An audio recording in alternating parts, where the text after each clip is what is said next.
Amanhã e eu quero continuar lendo com você o livro de Jonas. Nós vamos ler hoje Jonas capítulo 4, então já vai abrindo a sua Bíblia enquanto eu lhe faço uma pergunta. Você já ouviu falar de Nicolau Copérnico?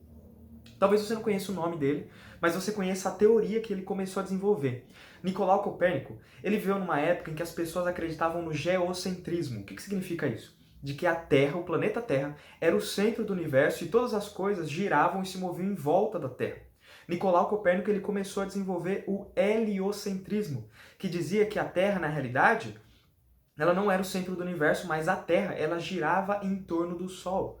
Hoje em dia nós cremos e nós vivemos uma teoria muito mais insensata, uma teoria muito mais louca do que o geocentrismo. Hoje nós vivemos o antropocentrismo. Para nós, o ser humano é o centro do universo. E para você, você vive o egocentrismo.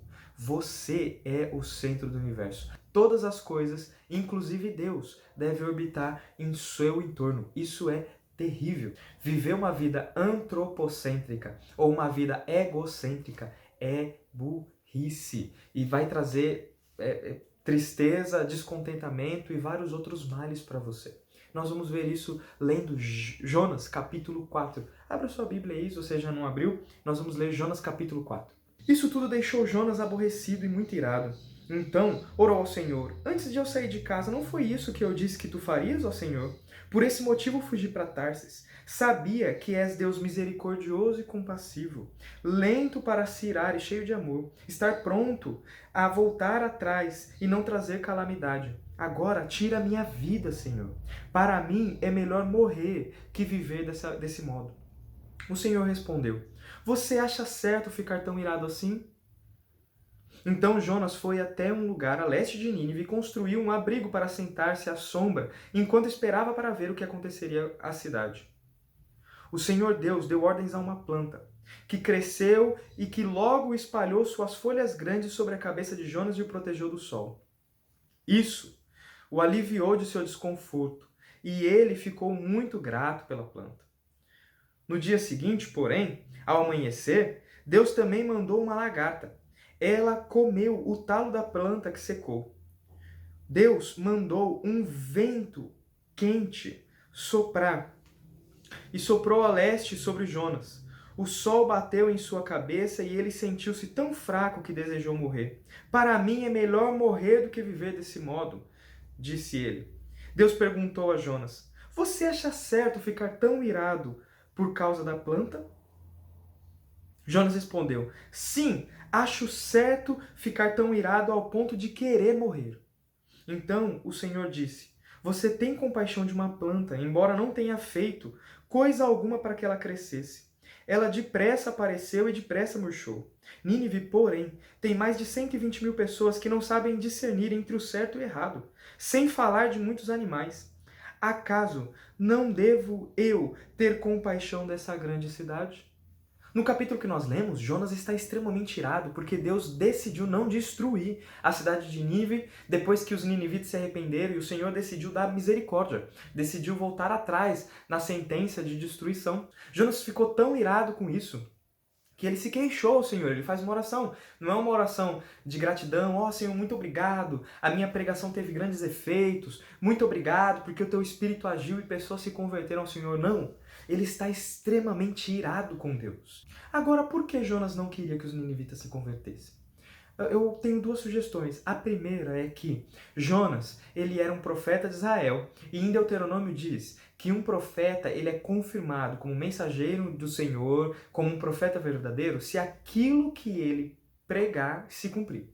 No caso de Nínive, Jonas pregou destruição e ela não veio. Agora Jonas é um falso profeta. Ele disse que iria haver destruição e não houve. E a sentença para um falso profeta era a morte. A minha segunda sugestão do porquê Jonas está tão irado pela conversão dos assírios é porque ele sabia que a conversão dos assírios significava a destruição de Israel. Oséias, um profeta que ele era contemporâneo de Jonas, ele disse as seguintes palavras, está lá em Oséias capítulo 10, versículos 5 e 6, está escrito assim: Os habitantes de Samaria tremem de medo por causa do bezerro de Bet-Aven, e por ele lamentam. E embora seus sacerdotes idólatras se alegrem com o bezerro, será removida a glória de seu ídolo, será levado para a Assíria, como um presente para o grande rei de lá. Efraim será humilhado, Israel será envergonhado, porque seu povo confiou nesse ídolo. Jonas sabia que a conversão de Nínive significava que Deus usaria aquele povo para destruir a sua nação. Jonas, ele estava extremamente frustrado. O universo girava em torno dele. Ele só tinha amor pela sua própria reputação. Agora ele seria reconhecido como um falso profeta. Ele pregou e não se cumpriu. Mas ele também amava mais a sua nação do que qualquer outra coisa. Porque ele imaginava que a sua nação tinha que ser o centro da parada. Jonas está mostrando agora o seu egoísmo. E o seu egoísmo é tão grande que ele fala: para mim é melhor morrer do que viver. O caráter de Deus é o motivo pelo qual Jonas está irado. Ele vai falar: eu sabia, eu sei que o Senhor é um Deus misericordioso, compassivo, que o Senhor é um Deus lento para se irar e um Deus que tem grande amor.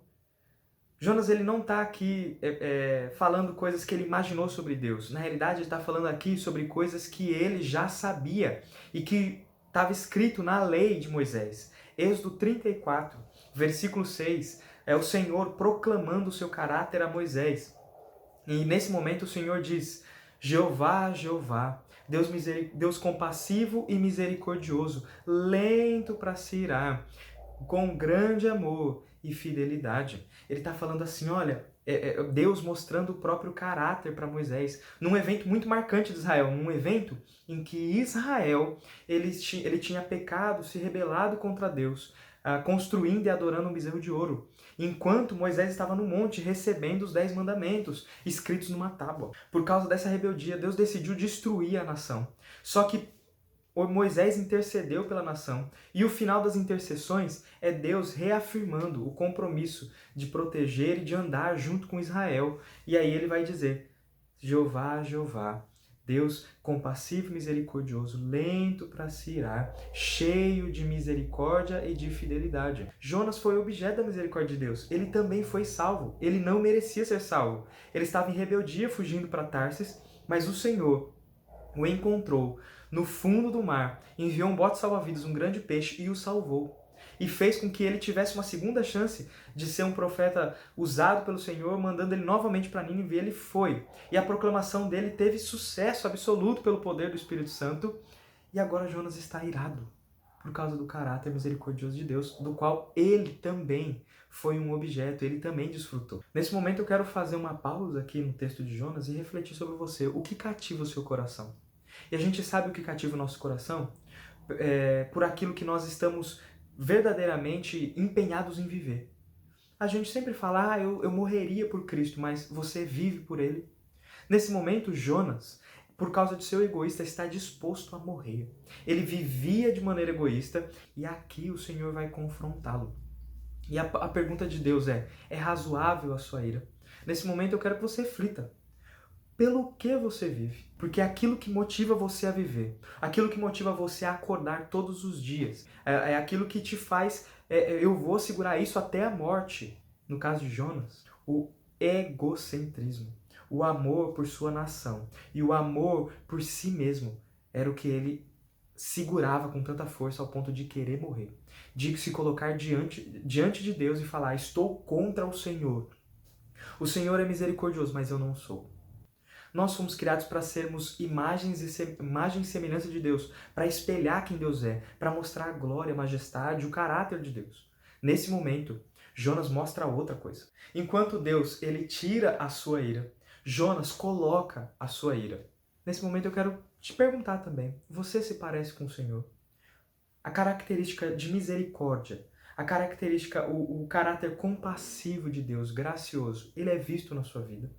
Se não, isso é um indicativo de que você, assim como Jonas aqui, está vivendo uma vida egocêntrica, achando que você é o centro do universo. Aquilo que eu seguro com tanta força realmente vale a pena?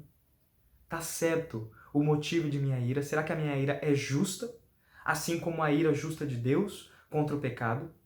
Ou será que a minha ira é motivada por egoísmo? Enquanto o egoísmo é a primeira marca de um coração egocêntrico, a ingratidão é uma outra marca de um coração egocêntrico.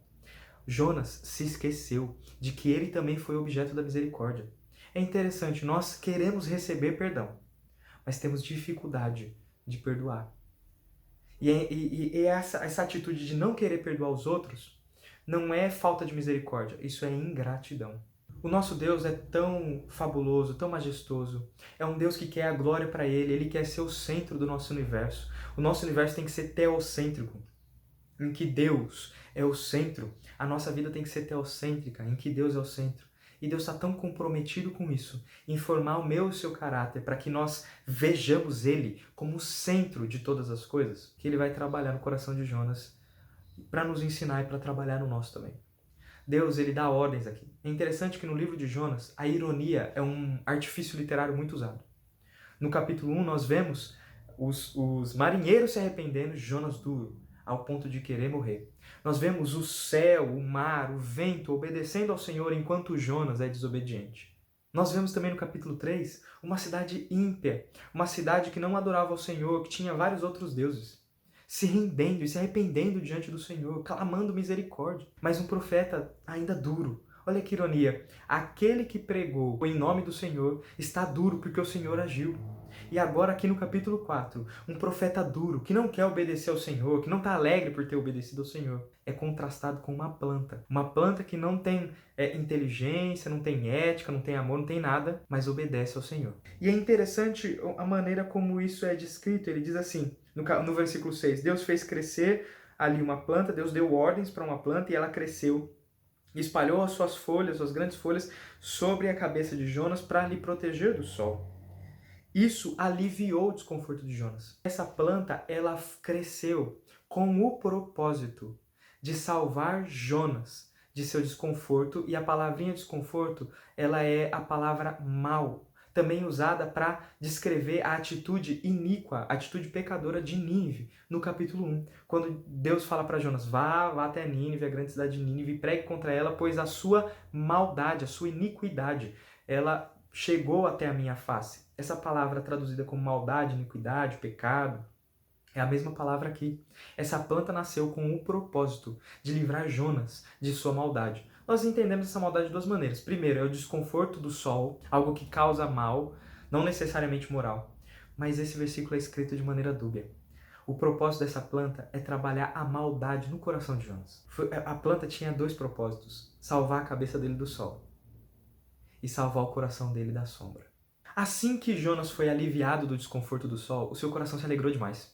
Enquanto no versículo 1 do capítulo 4 diz que Jonas se aborreceu grandemente, aqui no versículo 3 diz que por causa da planta, Jonas se alegrou grandemente. Olha que ironia!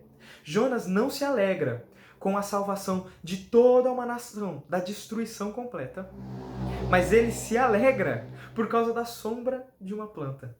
Ele se alegra por ser salvo do calor. No dia seguinte, Deus deu ordens a uma lagarta, uma pequena lagarta.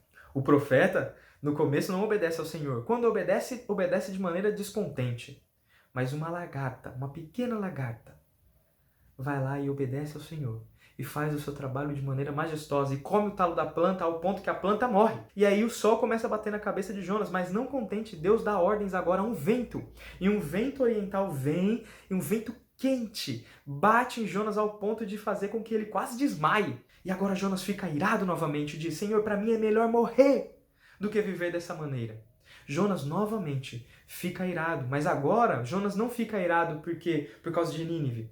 Jonas fica irado porque a planta morreu. Jonas não tem misericórdia de uma cidade inteira, mas ele fica irado agora porque uma planta que nasceu em um dia morreu no outro. É certo você ficar tão furioso assim por causa da planta? Diferente da primeira vez que Deus perguntou isso, agora Jonas responde. E ele diz, sim, é certo sim, estou tão irado ao ponto de querer morrer. Deus faz com que Jonas expresse aquilo que está no coração. O egoísmo de Jonas agora é desnudado. Jonas diz, eu me importo mais comigo e eu me importo mais com essa planta do que com uma cidade inteira. E aí Deus vai confrontar isso. Chegamos a um ponto alto do livro, o momento em que Deus questiona o coração de Jonas, as intenções de Jonas. No momento em que Deus fala, é certo você ter misericórdia de uma planta e eu não ter misericórdia de uma cidade, é isso que você realmente quer que aconteça? Esse é um momento em que o livro acaba. O que será que aconteceu com Jonas? Será que ele se arrependeu? Qual que é a lição que Jonas aprendeu nessa história? O livro termina assim de propósito, porque o autor Jonas, ele espera uma resposta de mim e de você, uma resposta de quem lê.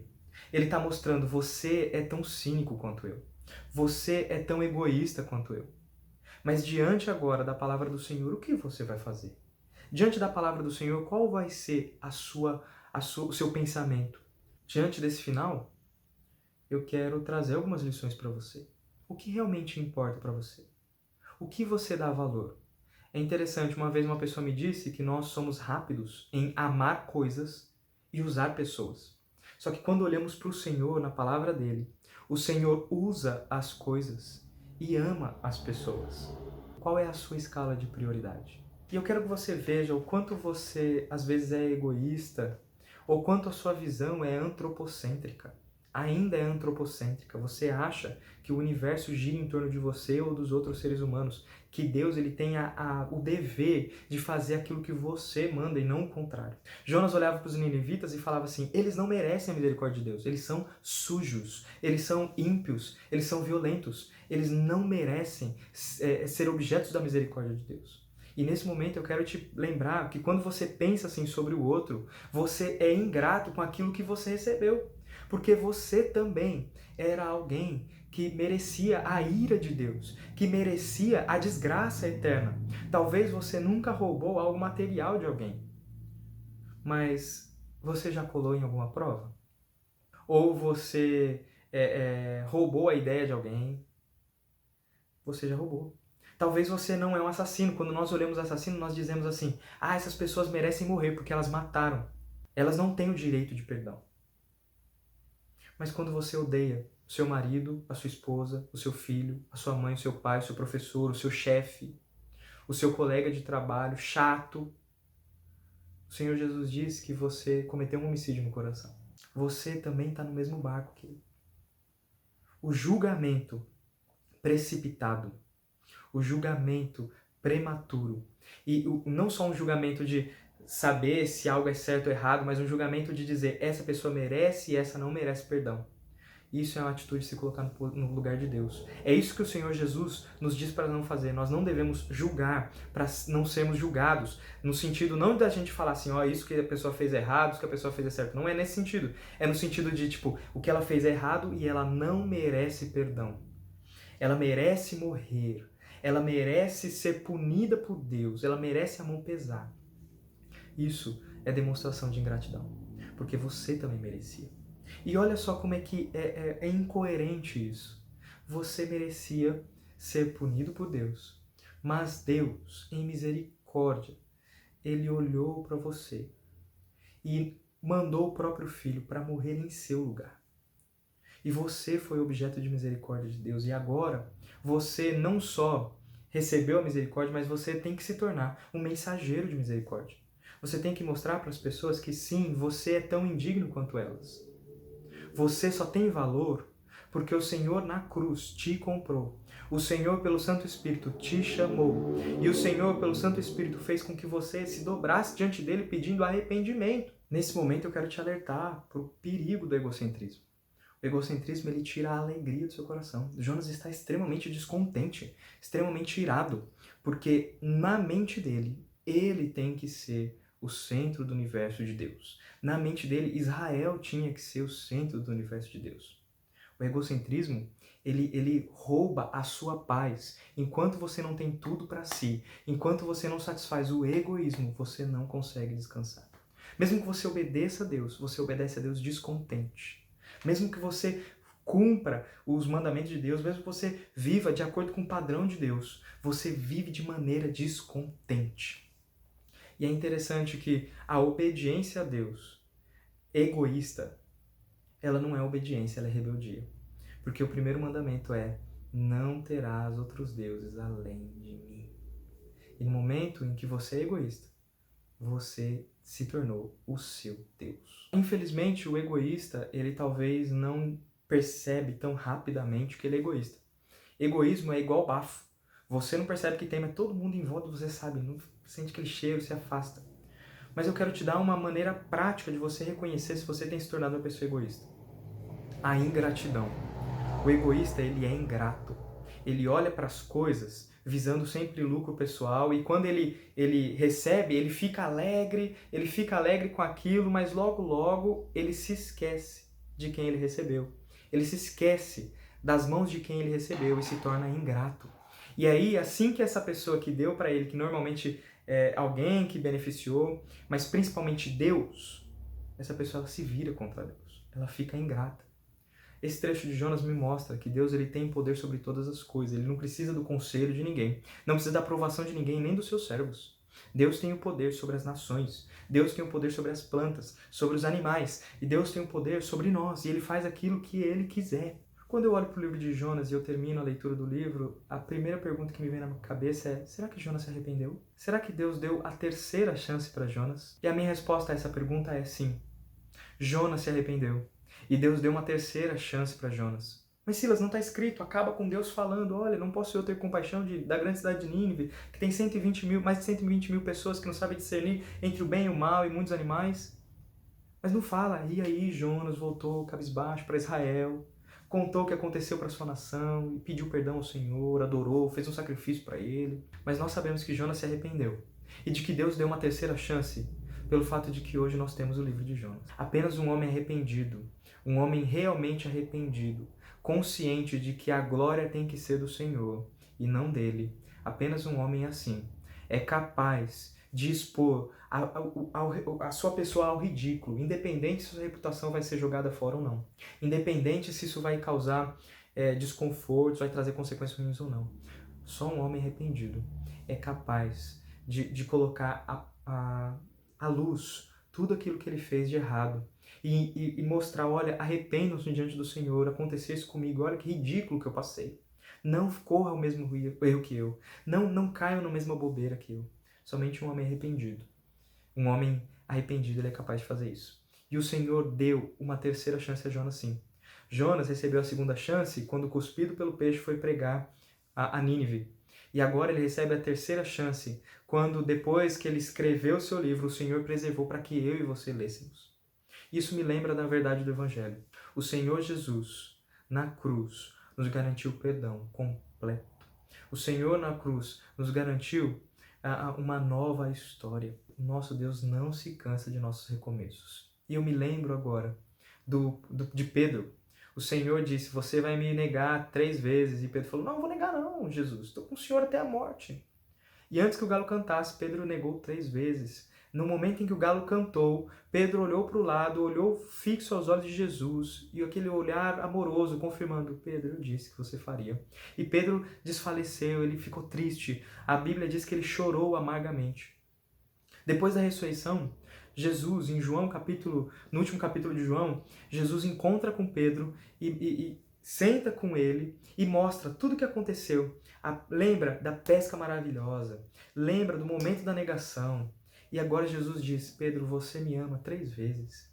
Para mostrar que para cada erro, Jesus tinha uma oferta de misericórdia.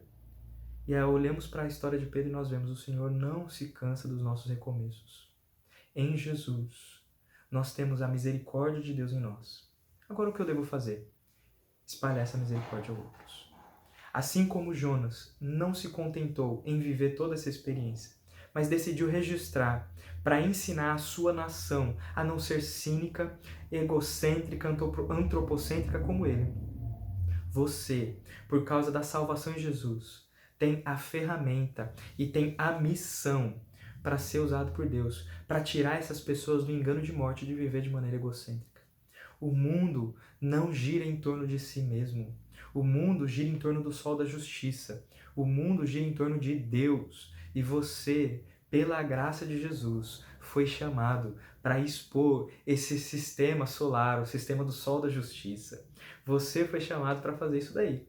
E eu quero te sugerir agora, junto comigo, fazer uma oração de entrega. Senhor, a minha vida é tua, o que tenho é teu.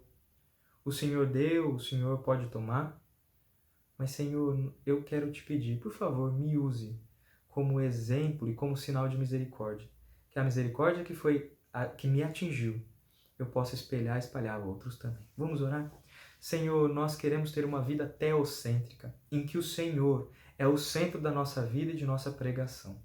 O Senhor tem autoridade para dar e para tirar, e nós reconhecemos isso. Tudo que temos, sejam bens materiais, seja a alegria, seja a salvação, nós temos por causa do Senhor. E, Senhor, nós reconhecemos o papel central do Senhor na nossa história. Não fomos nós que nos rendemos ao Senhor e o Senhor entrou em nossa história. Na realidade, foi o Senhor que incluiu a gente na história de Jesus. E nós nos rendemos ao Senhor por reconhecer que o Senhor é um Deus misericordioso e compassivo, lento para se irar, cheio de compaixão. E, Senhor, nós te pedimos, nos ajude a espelhar isso para outras pessoas. Pai, nós sabemos que o Senhor não se cansa dos nossos recomeços e te pedimos, dá-nos mais uma chance. Senhor, eu não sei como é que está o coração das pessoas que me ouvem hoje. Talvez pessoas que estão amarguradas contra marido, contra esposa, contra filhos, contra alguém do passado que o feriu e não consegue disponibilizar perdão. Pai, mostre a elas, para que elas não sejam iguais a Jonas. Mostre a elas que elas precisam ser iguais ao Senhor, misericordioso e compassivo. Porque elas foram perdoadas, elas precisam perdoar. Esse é o caminho da felicidade, esse é o caminho da paz, porque esse é o seu caminho. Pai, eu não sei se tem pessoas aqui que estão descontentes com o Senhor, porque o Senhor não deu o que elas queriam. Mas, Senhor, mostra a essas pessoas que a vida de um homem não consiste naquilo que tem, mas a vida do homem consiste em andar com o Senhor e em viver em paz com o Senhor. Pai, mostra que as coisas elas merecem ser usadas, mas apenas o Senhor e as pessoas merecem ser amadas. Pai, por favor, ministra essa palavra no coração daqueles que me ouvem. E, Pai, por último, eu te peço por aqueles que estão dormindo ainda, achando que a vida consiste em sobreviver. Mostra para eles, Senhor, que a vida é muito maior e que a vida só vale a pena se ela for vivida para espalhar a glória do Senhor. Que esse é o nosso objetivo desde a criação do mundo. Pai, nos ajuda a fazer isso espalhando a sua misericórdia. Em nome de Jesus. Amém. Até o culto de domingo à noite e que Deus o abençoe.